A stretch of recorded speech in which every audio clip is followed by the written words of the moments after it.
Selamat pagi, selamat siang Pak. Oke, siang Mas Joseph ya namanya. Oke, silakan duduk Mas Joseph. Terima kasih Pak Fuad. Baik, sudah nyaman Mas Joseph? Sudah. Baik, karena siang hari ini Mas Joseph kemarin menghubungi Bapak ya?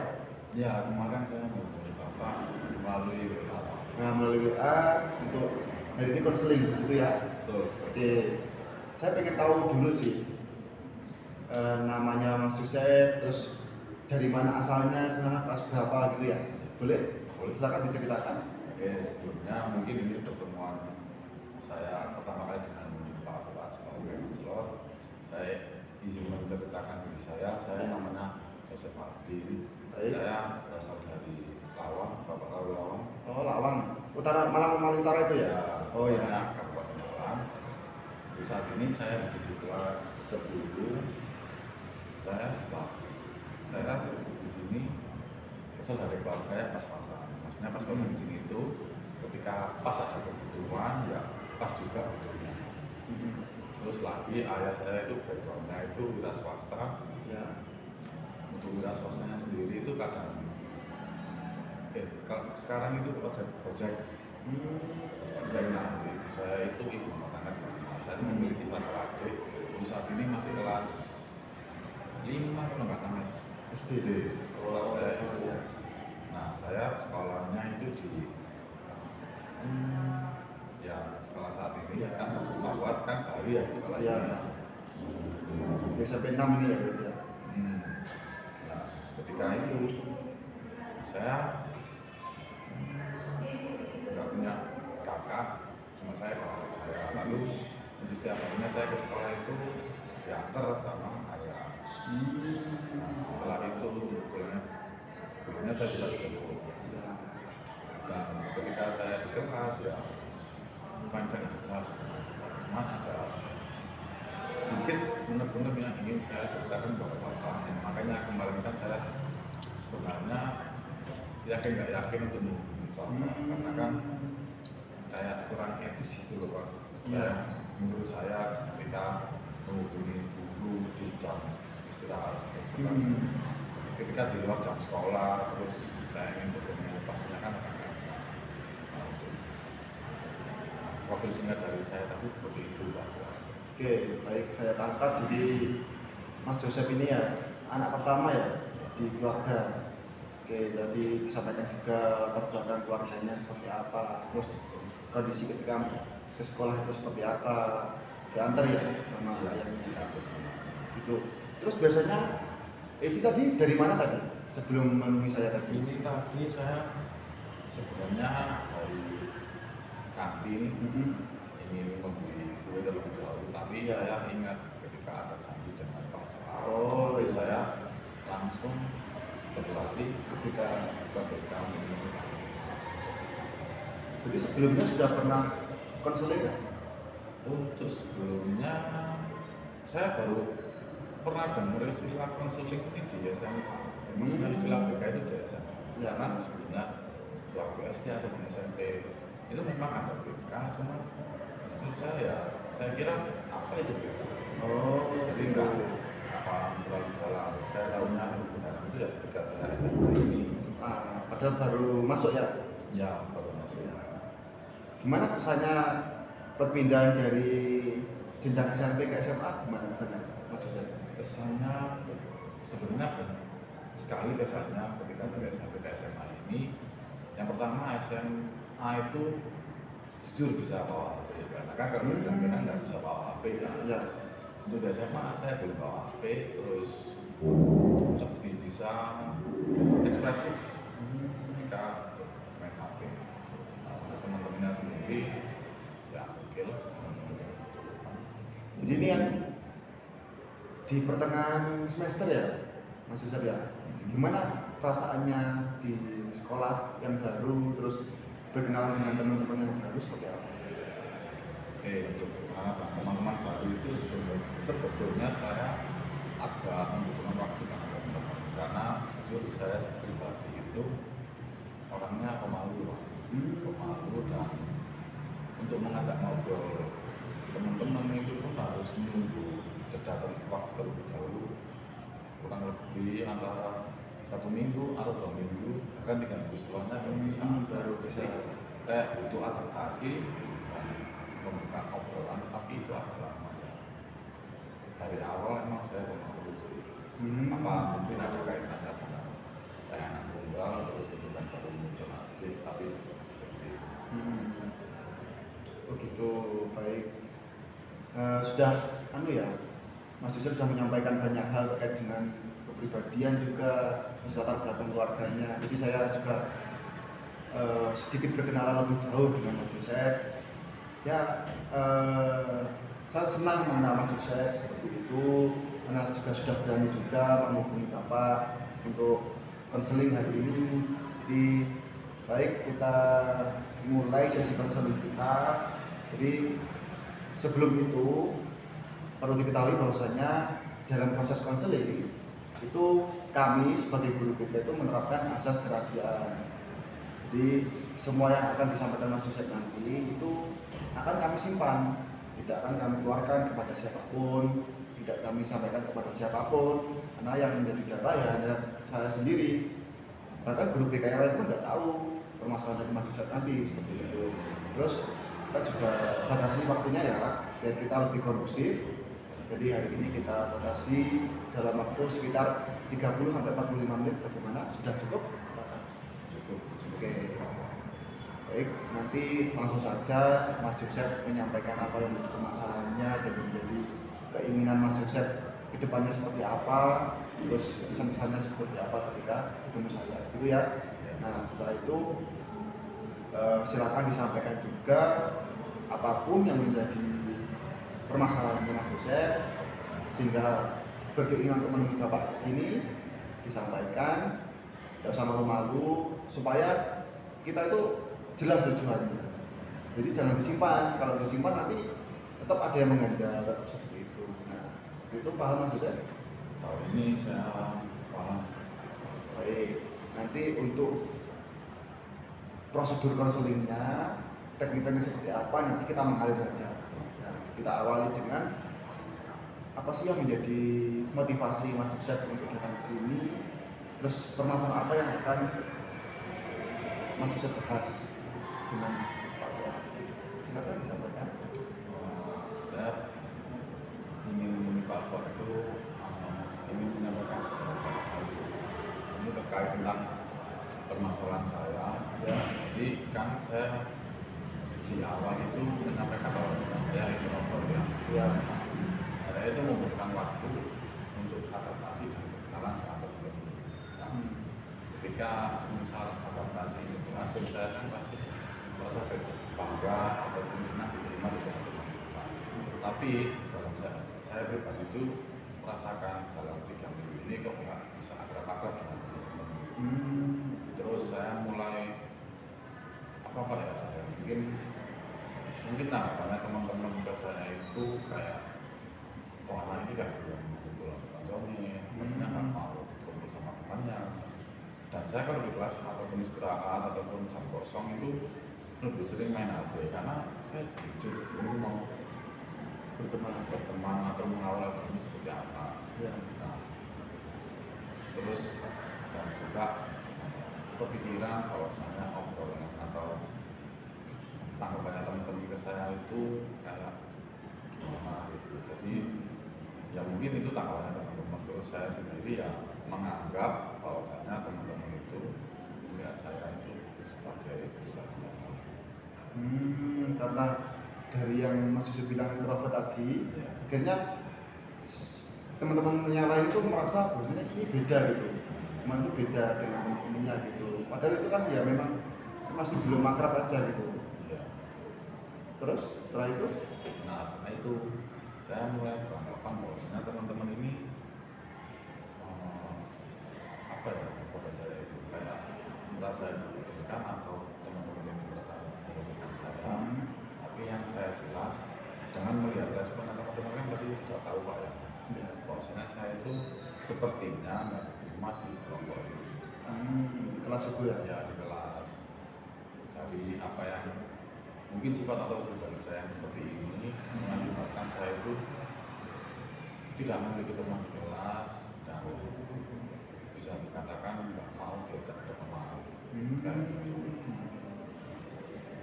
Baik, Pak Fuad menangkap bahwasanya jadi Mas Yusuf itu memiliki permasalahan karena masih siswa baru ya di sekolah ini, berusaha adaptasi.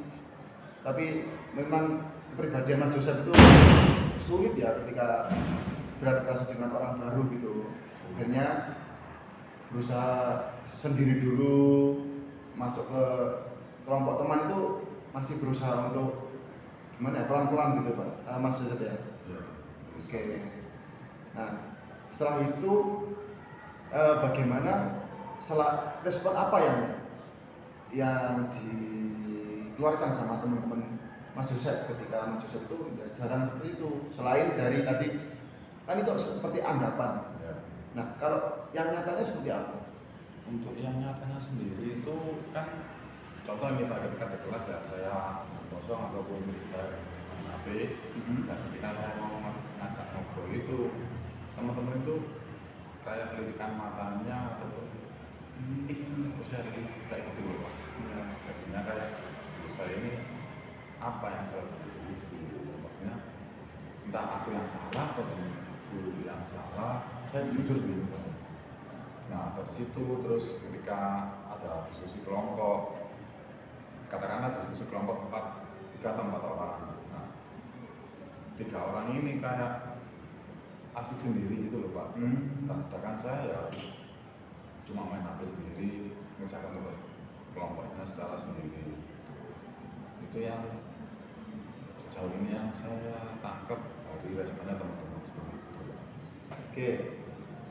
Apakah semua teman Mas Joseph seperti itu atau masih ada orang yang mungkin kepribadiannya sama sehingga mendekat juga dengan Mas Joseph?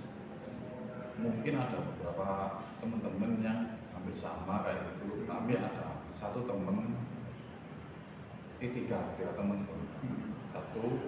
Yang satu ini namanya katakanlah AR gitu Pak, ini teman sepaku saya, dan kemudian ada DR dan JR. Ini dua teman di belakang bangku saya itu menganggap saya itu ya normal kan, bukan sebagai individu atau pribadi yang kayak gimana gitu. Ya itu cuma ketiga ini yang saya akui sebagai teman saya di kelas itu Pak. Baik, sebenarnya masih ada ya seperti itu yang masih mungkin kepribadian sama, terus Mas Joseph itu masih ada gitu ya. Nah, perasaan apa yang ditimbulkan Mas Joseph ketika mengalami masalah seperti itu? Wah jujur itu sangat annoying banget sih Pak, karena kan ketika ada pembelajaran yang kebanyakan kalau di SMA kelas 10 itu kan pembelajarannya itu berbasis kelompok, kebanyakan kelompok. Nah seringnya kan ada 12 mapel mata pelajaran, dari 10 mapel ini rata-rata tugasnya kelompok semua, dan saya kelompokan sama teman-teman yang menganggap saya itu seperti orang gimana gitu Pak. Nah jujur saya sebenarnya agak males ketika mau berangkat ke sekolah terus. Karena apa? Karena kan di sekolah pelajaran ketemu dengan teman-teman di mapel 10 ini tadi yang kelompok. Jujur saya kayak ngapain saya ke sekolah? Saya bukan siapa-siapa, saya bukan temannya mereka. Ngapain saya sekolah? Mending saya di depan masuk. Oke, jadi kayak saya merasakan apa yang Mas Joseph rasakan itu kayak kebingungan ya ketika diharuskan ketika kan banyak tugas kelompok ya. Nah, tapi harus bersama dengan orang-orang yang merasa yang mengucilkan diri Mas Joseph gitu, seakan-akan melihat Mas Joseph itu kepribadian yang lain begitu ya. Seperti itu. Nah, selain itu ketika Mas Joseph merasakan pemikiran seperti itu, apakah ada dampak buruk pada dirinya Mas Joseph? Kayak mungkin sampai kepikiran, sampai nggak bisa tidur, terus sakit dan seterusnya. Apakah ada seperti itu? Ada Pak, ini pernah kejadian waktu sebenarnya setelah UTS, kalau nggak mau UTS saya kan itu ada presentasi kolektif gitu Pak ya, Kelompok gitu ya. kelompokan. Nah kebetulan waktu itu saya nggak masuk, terus presentasi tanya sama gurunya, Mas Joseph kemana nggak masuk? Nggak tahu Bu, katanya sakit, katanya izin, nggak ada kemana. Nah, di situ guru mencap saya itu sebagai anak yang nakal atau bagaimana. Tetapi kenyataannya saya itu males ketemu teman-temannya itu, yang mungkin guru tadi menganggap saya nakal. Akibatnya nilai akademik saya di mapel itu berkurang, karena kan selalu ada kayak rapor sisiman itu Pak. Nah itu ketahuan loh, ini mapel ini kok nilainya kan kalau di rapor KKM-nya itu 75, saya mendapatkan nilai itu setengah dari 75.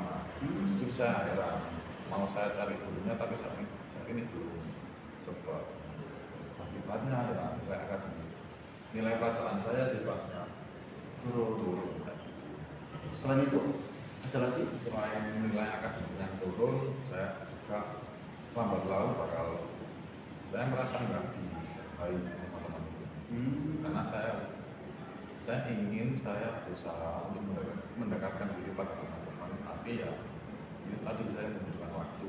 Terus teman-teman juga, ngapain sih anak ini?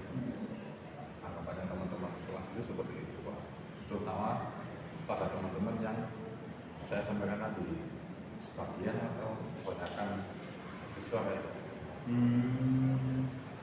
Ada teman sekelas gitu ya? Iya, betul, teman sekelas gitu. Oke, baik, saya menangkap berbagai permasalahan yang sudah disampaikan Mas Joseph dari awal tadi.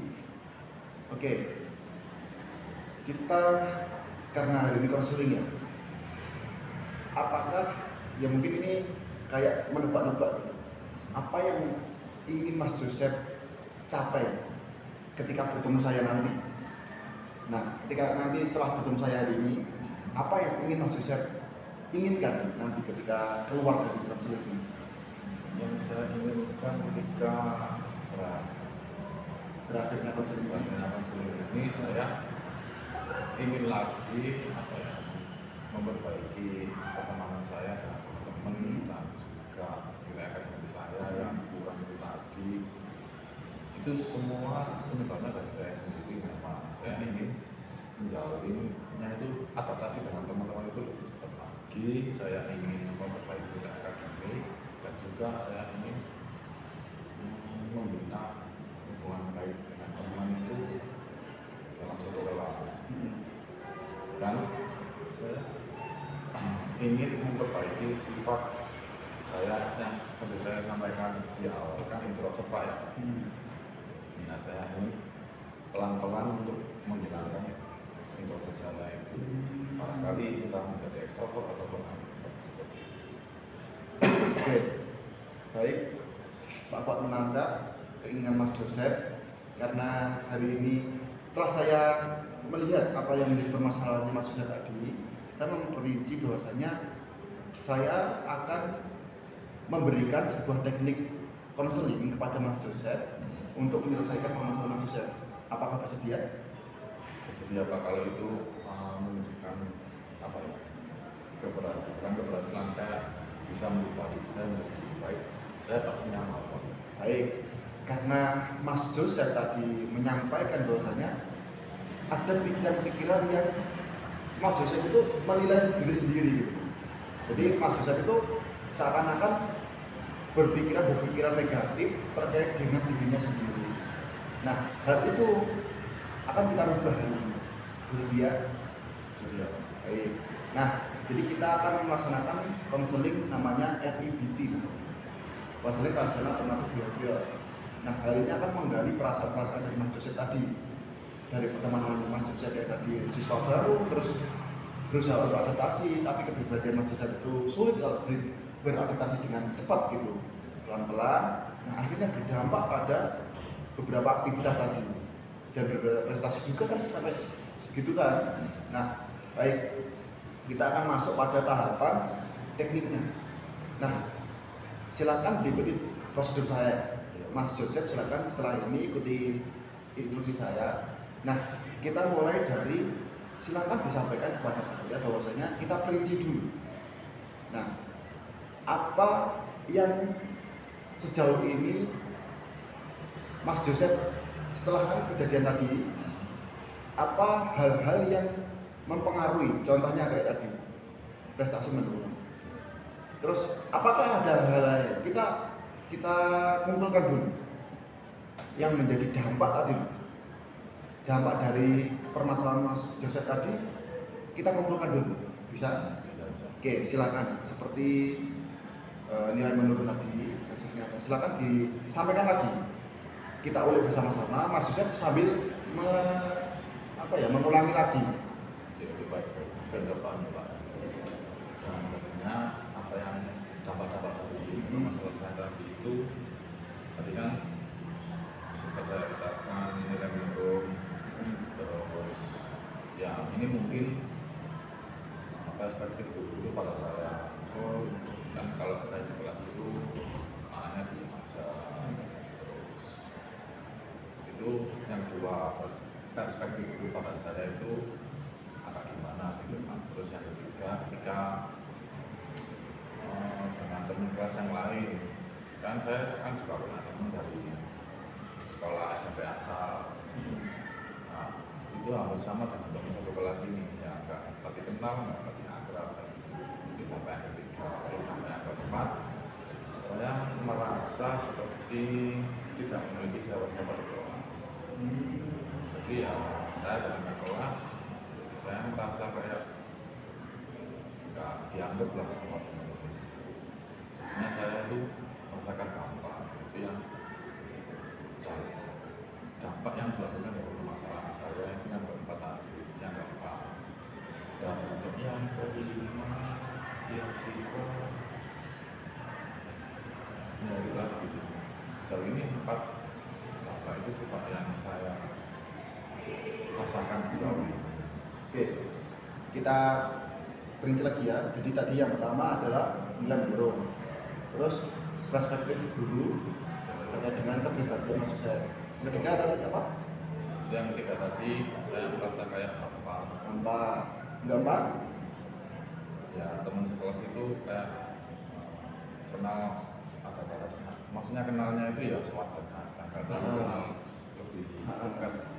Oke, kita sudah mengumpulkan beberapa, ini namanya konsekuensi dari pemikiran Mas Joseph tadi. Nah, emosi apa yang Mas Joseph tampilkan, yang dimunculkan dalam diri Mas Joseph? Contohnya emosi itu seperti cemas, marah, sedih, nah pusing dan seterusnya, nah gembira dan seterusnya. Nah, emosi apa yang dari keempat tadi? Oh iya. Kan ada 4 dampak nanti. Nah, apa yang Mas Joseph emosi keluarkan? Emosi Mas Joseph itu yang emosinya itu apa yang dikeluarkan gitu ketika menghadapi kondisi yang seperti itu? Emosinya yang saya rasakan ketika muncul apa namanya itu tadi Pak, kan tadi ada 4 dampak ya. Yang pertama nilai saya menurun, pastinya saya sedih dan saya sempat ingin menangis. Kenapa? Karena saya itu ingin memberikan yang terbaik pada orang tua. Itu saya nggak sedih untuk dampak yang pertama. Dampak yang kedua, perspektif dulu pada saya. Saya jujur kayak bingung, Kecewa juga mungkin. kecewa karena mengapa dulu memandang saya itu sebagai dia beda dengan yang lain. Terus yang ketiga, saya nggak ada teman-teman, justru saya sedih dan ingin marah. Kenapa kalian memperlakukan saya seperti itu? Udah gitu ya. Dan yang keempat, saya merasa apa? Kalau merasa apa ini jujur menurut saya itu seperti sendirian. Mungkin Bapak pernah mengalami ketika waktu sakit atau demam, pastinya kan merasakan mimpi yang aneh-aneh kan. Nah, itu yang saya rasakan di dunia nyata ini, jadi kayak apa, kesedihan dan takut lah seperti itu. Baik, Nah itu emosi yang Mas Joseph keluarkan. Jadi kita sudah mengumpulkan tadi bentuk dampak ya, konsekuensi dari permasalahan Mas Joseph, terus emosi yang Mas Joseph keluarkan. Nah sekarang kita akan mengulik lagi aktivitas apa yang membuat konsekuensi tadi. Jadi Mas Joseph sampaikan bahwasanya contoh nilai menurun tadi. Aktivitas apa yang membuat Mas Joseph itu menurun nilainya? Mungkin karena tidak belajar, terus kayak perspektif guru tadi mungkin seperti apa ya? Karena Mas Joseph sering acuh karena masa jadi apa ya? Jadi musuh gitu loh gurunya. Nah itu aktivitas apa yang membuat memunculkan dampak sama emosi tadi? Kalau aktivitasnya itu ya waktu pembelajaran di kelas itu saya pernah diajak pada satu kelompok dan juga ketika saya nggak masuk ke kelas itu udah beragam sekali perspektif dari guru atau teman-teman kan. Kalau nggak masuk kan kirim surat orang ayah atau ibu yang waktu itu ayah kalau misalnya kirim surat, terus saya juga sama teman-teman. Nah ketika itu saya nggak mau balas karena kan ngapain dibalas juga, toh nanti ya responnya sama aja gitu kan ya. Ketika itu di hari saya sakit saya nggak balas WA teman-teman. Nah mungkin ketika saya masuk ya mereka menganggap saya yes, apa adanya gitu. Kayak ibaratnya saya itu ya disamaratakan sama teman-teman yang lain. Kalau saya itu apa ya, itu lebih dipahami lagi sih gitu aktivitasnya. Oke, baik. Jadi tadi karena ya apa ya merasa akhirnya ada gap dari Mas Joseph kepada guru juga, artinya mempengaruhi nilai juga kan tadi ya. Terus sama teman akhirnya kelompokan, jadi nggak mau kan Mas Joseph tadi ya. Jadi aktivitas itu menyebabkan konsekuensi tadi dan perasaan emosi-emosi tadi ya. Nah sekarang kita lanjutkan. Apakah ada pemikiran-pemikiran yang negatif dari diri Mas Joseph yang merasa berlebihan Pak? Bahwasanya saya merasa bahwasanya contoh ya ini ya, saya itu tidak, ini mungkin sebagai perumpamaan, saya ditolak, saya gagal berprestasi di kelas, berarti saya gagal. Nah dari permasalahan Mas Joseph ini kan masalah pertemanan gitu ya. Nah apakah ada pemikiran-pemikiran yang terlalu berlebihan secara negatif terkait dengan kondisi Mas Joseph tadi? Ya pernah itu waktu saya nggak masuk itu Pak, kan udah di WA sama teman-teman terus nggak saya balas. Nah nggak saya balasnya itu saya apa ya merasa kayak aku ini itu bodoh dalam hal pertemanan, dalam hal pelajaran. Tapi sebenarnya saya itu bisa, cuma entah kenapa dalam diri saya itu kayak merasakan seperti itu. Dan saya pernah suatu saat ini pikiran terlintas di kepala saya itu lahir ada di dunia ini tuh untuk apa? Karena kan dari banyak orang, kenapa harus saya merasakan dampak seperti itu? Ya, jadi saya merasa nggak guna aja di dalam hidup itu, terutama di kelas. Maksudnya saya sekolah itu buat apa? Sempat muncul pemikiran seperti itu. Dan juga ketika diajarkan sama teman-teman, jujur saya ingin membalas dendam suatu hari, tetapi dengan balas dendam yang negatif. Makanya saya punya pemikiran ingin mencelakai. Seperti itu ya. Tapi mencelakainya bukan yang sampai meninggal dunia, bukan membunuh gitu ya. Bukan, karena saya menjahili kan, menjahili itu pemikiran negatif yang sempat saya terlintas di pikiran saya itu Pak. Oke, saya merasakan apa yang Mas Joseph rasakan ya. Jadi kayak dari beberapa aktivitas tadi terus dampak-dampaknya tadi itu kayak masa usaha ini kok apa ya sampai Mas Joseph ini bilang bodoh ya. Nah, bodoh dalam pertemanan, terus aktivitas saya itu seperti apa, apakah saya itu beda dengan yang lain gitu ya. Bahkan sampai terlintas bahwasanya saya bisa loh mencelakai teman-teman saya gitu. Nah itu sebuah pemikiran-pemikiran yang kalau dalam konseling RIB ini namanya irasional mas ya. Jadi pemikiran yang berlebihan secara negatif. Nah, itu yang menjadi poin inti dari kita hari ini. Nah, ketika Mas Joseph sudah mengetahui, itu akan semakin mudah untuk kita kita proses. Nah, kita lanjutkan kepada teknik selanjutnya, yaitu disputing namanya. Nah, sekarang saya berusaha memfasilitasi Mas Joseph untuk mendebat dari pemikiran Mas Joseph sendiri. Apakah pemikiran Mas Joseph itu benar? Nah, coba dari awal Mas Joseph bodoh dalam pertemuan, coba sama Mas Joseph debat hal itu dengan pemikiran Mas Joseph yang lain, yang benar. Apakah benar pemikiran seperti itu? Kalau untuk mendebat dampak dan masalah yang saya hadapi saat ini itu, saya bisa berargumen bahwa ketika saya SMP, saya itu memiliki banyak teman, dan sampai saya itu selalu dicari-cari ketika masuk ataupun saya suka olahraga. Nah, suatu saat di SMA ini, saya merasa kok ya mungkin perbedaan background, barangkali background lingkungan atau background di sekolah, kan otomatis sekolah negeri kan beragam ya siswanya. Saya bisa mendebat hal itu. Saya menjadi introvert karena perubahan. Saya dikatakan perubahan sosial budaya yang ada di sekolah. Untuk di SMP sendiri kan kebanyakan dari satu kecamatan atau satu desa. Kalau di SMA ini kan beragam, ada dari desa, kota, kabupaten jadi satu. Nah, saya barangkali kesulitan untuk Terus apakah hal Mas Joseph tadi kepikiran bahwa saya bodoh dalam pertemanan? Apakah itu benar setelah Mas Joseph memberikan perlawanan arah tadi? Sebenarnya enggak sih. Ya. Karena kan di waktu SMP saya kan bisa berteman banyak orang.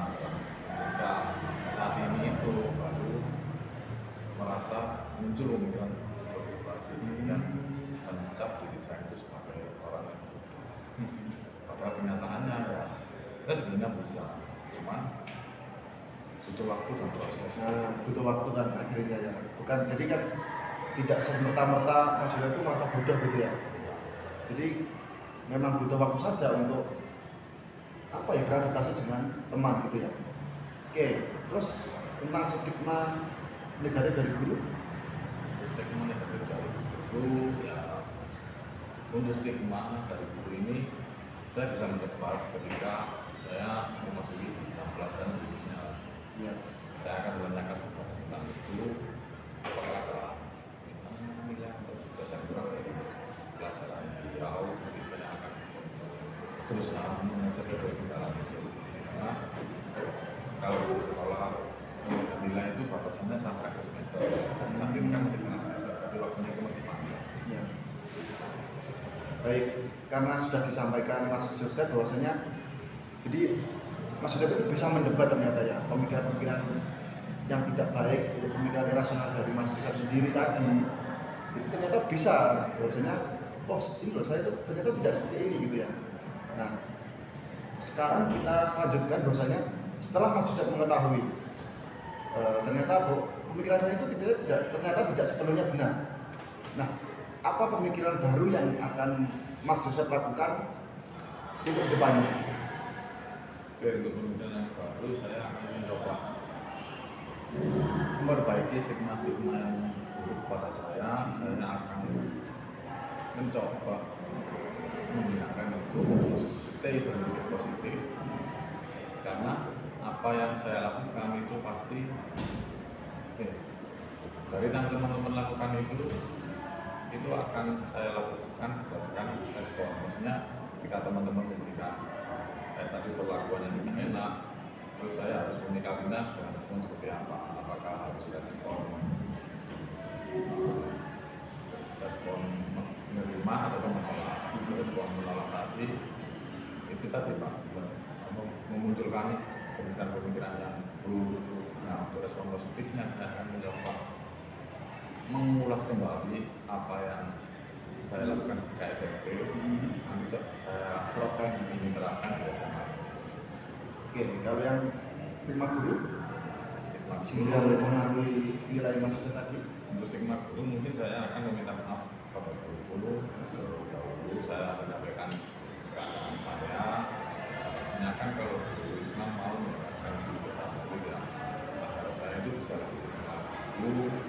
Maksudnya Mas Joseph, maksudnya saya pribadi itu ya siswa bisa dan berprestasi mungkin Perlu waktu saja ya. perlu waktu, dan pada saat itu saya belum menunjukkan gairah untuk menjadi siswa yang berprestasi seperti itu. Baik, saya sudah menangkap bahwasanya sudah ada perubahan pola pikir ya, yang dari tadi yang awalnya tadi sampai emosi, terus memunculkan emosi-emosi berlebihan, terus sampai dengan akhirnya apa ya, memiliki pemikiran-pemikiran yang irasional, yang berlebihan secara negatif, terus akhirnya di depan ternyata muncul stigma baru, muncul pemikiran baru dari pemikiran Mas Joseph sendiri. Nah, sekarang saya pengen yang terakhir ini goalsnya Mas Joseph itu setelah memiliki pemikiran yang baru ini, terus memiliki beberapa tujuan-tujuan tadi yang akan dilakukan. Nah, pengennya Mas Joseph seperti apa? Pengennya saya itu menjadi individu atau pribadi yang bercermin dari SMP. Saya memiliki teman bisa dikatakan prestasi, ya meskipun prestasi nggak menonjol, tapi saya bisa mengikuti semua pelajaran, paham materi, dan juga saya ingin menjadi pribadi dengan versi yang lebih baik daripada versi sebelumnya, entah itu dari SMP atau ketika saya masuk awal di SMA ini Pak. Ya. Baik, itu kita sudah melakukan beberapa tahapan tadi. Nah, akhirnya kita sudah sampai pada ujung bahwasanya Mas Joseph sudah menentukan goalsnya. Nah, sekarang kita akan sepakati bahwasanya pada pertemuan selanjutnya kita akan melihat bagaimana Mas Joseph melakukan apa yang menjadi pikiran baru Mas Joseph tadi. Oke, yang sudah tahu apa yang ternyata pemikirannya itu tidak sebenarnya benar. Nah, akhirnya sudah mau menentukan tujuan lagi. Nah, nanti kita buat janji lagi ke depannya, kita Mas Joseph sampaikan bahwasanya apakah tercapai tujuan-tujuan baru tadi. Itu Mas Joseph? Ya Pak, mungkin saya terapkan ini selama 2 akan saya coba dan saya terapkan di kelas. Baik. Oke. Bagaimana perasaan Mas Joseph mengikuti sesi konseling dengan saya tadi? Jujur saya senang, terus saya bahagia. Maksudnya dengan masalah yang saya sampaikan, saya menjadi paham dan tahu arah kedepannya itu bakal seperti apa, dan menyikapi teman-teman atau guru saya juga paham. Baik, terima kasih apresiasinya Mas Joseph. Ya itulah seperti itu konseling. Jadi nanti kedepannya kalau Mas Joseph punya permasalahan atau tujuan bahkan tidak hanya permasalahan saja, kalau memiliki niat seperti ini silakan berkonseling dengan guru-guru BK di sini. Kita akan sedia kapanpun. Nah seperti itu. Bagaimana Mas Joseph, sudah cukup? Untuk sejauh ini yang saya sampaikan permasalahannya sudah cukup, dan arahan dari Bapak juga sangat membantu saya ke depannya. Saya bisa menjadi pribadi dengan versi yang lebih baik dari sebelumnya. Terima kasih banyak Bapak. Oke, terima kasih Mas Joseph sudah memberikan manfaat. Kita akan bertemu lagi minggu depan ya, di jam yang sama, di hari yang sama. Oke, silakan. Setelah ini Mas Joseph mau kemana? Setelah ini saya mau ke kantin kembali Pak. Saya kan Tadi mau makan ya, buru-buru ya. Ini mau ngambil di satpam karena sudah ada bekal dari Pak. Oke, baik, itu yang dapat kita laksanakan hari ini. Kalau ada kurang lebihnya dari Pak Fuad, tolong dimaafkan ya. Kita akan berjumpa lagi di pertemuan selanjutnya, dan waktunya sudah cukup sesuai dengan timer tadi kita. Baik, terima kasih. Cukup sekian. Silakan setelah ini melanjutkan aktivitas Mas Joseph lagi. Oke, terima kasih. Ya kalau itu saya izin pamit Baik. keluar nih Pak.